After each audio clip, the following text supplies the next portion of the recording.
Praise the Lord. கர்த்தர் நல்லவர், அவருடைய கிருபை என்றும் உள்ளது. என் அன்பு தேவனுடைய பிள்ளைகளே, இந்த காலவெளியில் கர்த்தருடைய வார்த்தை உங்களை நோக்கி ஆதியாகமம் 12:2, நான் உன்னை பெரிய ஜாதியாக்கி உன்னை ஆசீர்வதித்து உன் பேரை பெருமைப்படுத்துவேன், நீ ஆசீர்வாதமாயிருப்பாய். ஆமேன். எவ்வளோ அழகான வார்த்தையே, அருமையான வாக்குத்தத்தமாக கர்த்தர் இன்னைக்கு நமக்கு தந்திருக்கிறாங்க. கர்த்தர் நம்மளை ஆசீர்வதிக்கிறவராக இருக்க போகிறார். நம்மை பெருமைப்படுத்துகிற தேவனாய் மாத்திரமல்ல, நம்முடைய பேரை பெருமைப்படுத்துகிற தேவனாய் அவர் நமக்கு வாக்கு கொடுத்திருக்கிறார். இன்றைக்கி நிறைய பேரை நம்ம பார்க்கும் பொழுது பேர் புகழுக்காக பெருமைக்காக ஓடிக்கிட்டு இருக்கிறாங்க. நல்ல பேர் வாங்கணும் அப்படிங்கிற எண்ணத்தில் அவங்க நிறைய பேர் என்ன பண்ணிகிட்ருக்கிறாங்க, முயற்சி பண்ணிகிட்ருக்கிறாங்க. குடும்பத்தில் நல்ல பேர் வாங்கணும், வேலை செய்கிற அலுவலகத்தில் நல்ல பெயர் வாங்கணும், வியாபாரம் செய்கிறோம் அதில் ஒரு நல்ல பெயரோடு கூட நம்ம முன்னேறணும்னு சொல்லி அவங்க நிறைய என்ன பண்ணிகிட்ருக்கிறாங்க, முன்னேற்றத்திற்குரிய காரியத்தில் அப்படியே முயற்சி பண்ணிக்கிட்டு ஓடிக்கிட்டே இருக்கிறாங்க. அவங்க முயற்சியும் செய்து கொண்டிருக்கிறாங்க. ஏன் அப்படின்னா, ஒரு மனுஷனுடைய பேர் கெட்டுடுச்சுன்னு வச்சுக்கோங்களேன், அது ஒரு மான பிரச்சனையாக மாறிடும். இன்றைக்கி நிறைய பேர் நம்முடைய வாழ்க்கையில் கூட அப்படி தான் இல்லை, நம்ம என்னதான் நன்மையை செய்தாலும், நம்ம என்னதான் நீதியாக இருந்தாலும், அவங்களுடைய அநீதி நீதியாக மாறுவதற்காக நம்முடைய நீதியை அநீதியாக மாற்றிக்கிட்டு இருக்கிறாங்க. அவங்களுடைய பொய் உண்மையாய் மாறுவதற்காக நம்முடைய உண்மையை இன்னைக்கு நிறைய பேர் பொய்யாக மாற்றிக்கிட்டு இருக்கிறாங்க. அவங்க நல்ல பேர் எடுக்கணுன்றதுக்காக நம்ம மேலே பொய்யும் புரட்டுமா போட்டுட்டு அவங்க நல்ல பேர் எடுக்கணும்னு நினைக்கிறாங்க. அதற்கும் சில பேர் போராடிக்கிட்டு தான் இருக்கிறாங்க. அல்லேலூயா. என் அன்பு தேவனுடைய பிள்ளைய, ஒரு காரியத்தை நீங்கள் பாருங்கள். இந்த கவரிமான் இருக்குது பார்த்தீங்களா, அது ரொம்ப புகழ் பெற்றதாக இருக்குது. அதனுடைய புகழ் மேன்மை எல்லாமே அதனுடைய ரோமத்தில் தான் இருக்குது, அதாவது அதனுடைய முடியில் தான். அந்த ரோமத்தை எடுத்துட்டாங்க அப்படின்னா அது தன்னுடைய மானத்தை இழந்துதா நினச்சிட்டு அது செத்து போயிடுமா. என் அன்பு தேவனுடைய பிள்ளைய, கர்த்தர் உங்கள் பேரை பெருமைப்படுத்துவேன் என்று சொல்லியிருக்கிறார். நீங்கள் அறியப்படாதவர்களாக இருக்கலாம், நீங்கள் ஏழ்மை உள்ளவங்களாக இருக்கலாம், அநேக மனிதனுடைய பார்வைக்கு நீங்கள் தாழ்ந்தவங்களாக இருக்கலாம், அநேக மனிதனுடைய சொற்களுக்கு நீங்கள் கீழ் உள்ளவங்களாக இருக்கலாம். ஆனால் கர்த்தர் உங்களை தெரிந்து கொண்டிருக்கிறதுனால இந்த கால வேளையிலிருந்து கர்த்தர் உங்களை ஆசீர்வதிக்க வல்லமையுடையவராக இருக்கிறார். அவர் உங்களை தெரிந்து கொண்டிருக்கிறார். உங்கள் பேரை ஆண்டவர் இன்னைக்கு பெருமைப்படுத்துவார். விசுவாசிக்கிறவனுக்கு எல்லாம் கூடுங்க. விசுவாசிக்கிறவன் ஒரு நாளும் பதறவே மாட்டான். மற்றவங்க நம்மளை இகழ்வாக பேசிக்கிட்டு சுற்றிக்கிட்டே இருக்கிறதுனால நம்முடைய வாழ்க்கை இகழ்ச்சியாக அடைய போகிறது கிடையாது. மற்றவங்க நம்மளை கேவலப்படுத்துறதுனால கேவலமே நம்ம வாழ்க்கையை மாறிட போகிறது கிடையாது. மற்றவங்க நம்மளை குறை சொல்லிக்கிட்டே இருக்கிறதுனால நம்முடைய வாழ்க்கை குறையாவே இருக்க போகிறது கிடையாது. நம்முடைய வாழ்க்கையை கண்டறிகிறவர் கர்த்தர், நம்மை பார்க்கிறவர் கர்த்தர், நம்முடைய நிலைமையை பார்க்கிறவர் கர்த்தர், உயர்த்துகிறவர் கர்த்தர், உங்கள் பேரை பெருமைப்படுத்துகிறவர் கர்த்தர். அவர் தான் இனிமேல் உங்களுடைய வாழ்க்கையில் எல்லாம் செய்கிறவராக இருக்க போகிறார்.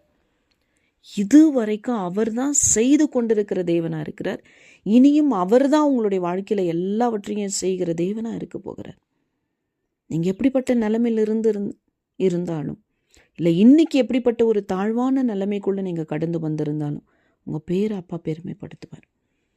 ஆண்டவர் ஆபிரகாமினுடைய சொன்னபடி தான் இன்றைக்கும் நீங்கள் கவனித்து பார்த்தீங்கன்னா ஆபிரகாமுடைய பெயர் ரொம்ப சிறந்து விளங்கிட்டு இருக்கு. ஆபிரகாம இஸ்ரவேலின் தகப்பன்னு யாரு சொல்றாங்க? யூதர்கள் சொல்றாங்க. இந்த முஸ்லிம் மார்க்கத்தாரை நீங்க பார்த்தீங்கன்னா ஆபிரகாம அவங்க தந்தை அப்படின்னு சொல்றாங்க. நாம கிறிஸ்தவர்கள் ஆபிரகாம நாம் என்ன சொல்றோம்? விசுவாசிகளின் தகப்பன்னு அழைக்கிறோம்.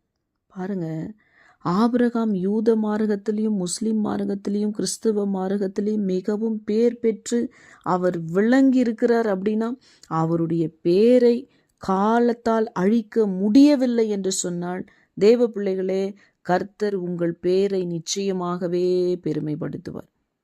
நீங்க உங்க வாழ்க்கையில எல்லா பக்கத்திலும் கர்த்தரை நேசித்து கர்த்தருக்கு முக்கியத்துவத்தும் கொடுத்து அவரையே சேவிப்பீர்கள் என்று சொன்னால் நீங்கள் வாலாக்காமல் தலையாக்கப்படுவீர்கள், கீழாகாமல் மேலாக்கப்படுவீர்கள். அது மட்டும் அல்ல, அவர் உங்கள் பேரை பெருமைப்படுத்துவார். கர்த்தரை மாத்திரம் நம்புங்க, வேற யாரையும் நம்பிடாதீங்க, தோத்து போயிடுவீங்க. கர்த்தரை நம்புங்க. நாசில சுவாசமுள்ள மனுஷனை நம்பப்படுவதற்கு அவன் ஏமாத்திரம் நம்பிட்டீங்கன்னா தலை குனிஞ்சிருவீங்க. யாரு மேல நம்பிக்கை வைக்கணுங்கிற ஒரு தெளிவு நமக்கு இருக்கணும். யாரை நம்பணுங்கிற ஒரு அறிவு நமக்கு இருக்கணும். இதெல்லாம் நமக்கு இருக்கணும்னா கர்த்தர் நம்முடைய வாழ்க்கையில் இருக்கணும். அழகா ஆண்டவர் நம்மளை நடத்தி செல்றவர், குறையில்லாம நடத்தி செல்லுகிற தேவன் நம்மோடு கூட இருக்கிறார். கர்த்தர் நமக்கு ரொம்ப முக்கியம். தேவனுடைய பிள்ளை ஆபிரகாம ஆண்டவர் ஆசீர்வதித்து பேரை பெருமைப்படுத்துவேன்னு சொன்னதுனால இன்னைக்கு வரைக்கும் அவருடைய பேர் பெருமையாக தான் பேசப்படுகிறது. யோசேப்பை பாருங்க, கர்த்தர் யோசேப்பின் பெயரை எவ்வளவு பெருமைப்படுத்தினார்.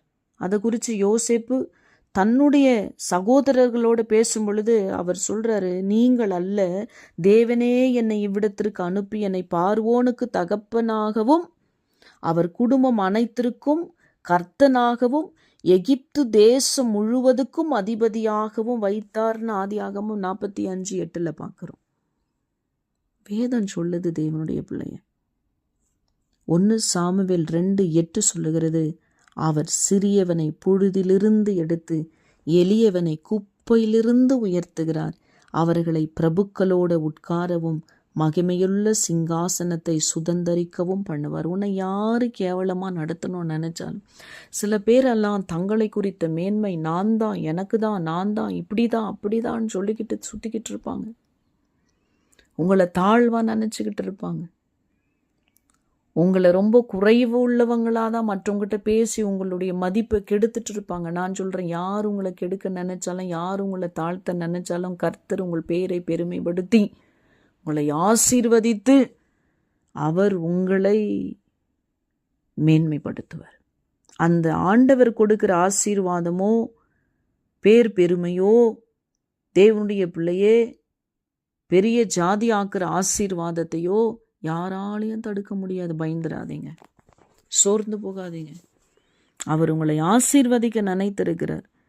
நீங்க சிறியவனா இருக்கலாம், சிறியவளா இருக்கலாம், ஆனா உங்களை தூக்கி எடுக்கிற கர்த்தருடைய கரம் இந்த காலவழியில உங்களை பிடிக்க வல்லமையுடையதா இருக்கிறது.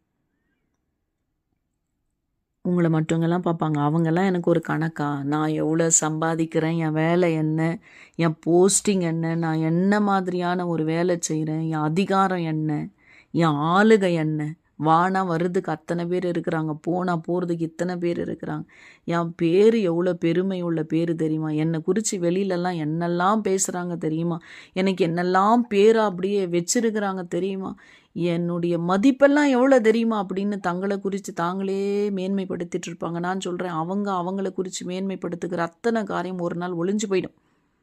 ஆனால் கர்த்தர் உங்களை மேன்மைப்படுத்திட்டார்னா ஒரு காலமும் ஒழிந்தே போகாது. தேவ பிள்ளைய, உன்னை உடைக்கணும்னு நினைக்கிறவங்க உடைஞ்சு போயிடுவாங்க, உன்னை அழிக்கணும்னு நினைக்கிறவங்க அழிஞ்சு போயிடுவாங்க, உன்னை ஒன்றும் இல்லாமல் ஆக்கணும்னு நினைக்கிறவங்க ஒன்றும் இல்லாமல் போயிடுவாங்க.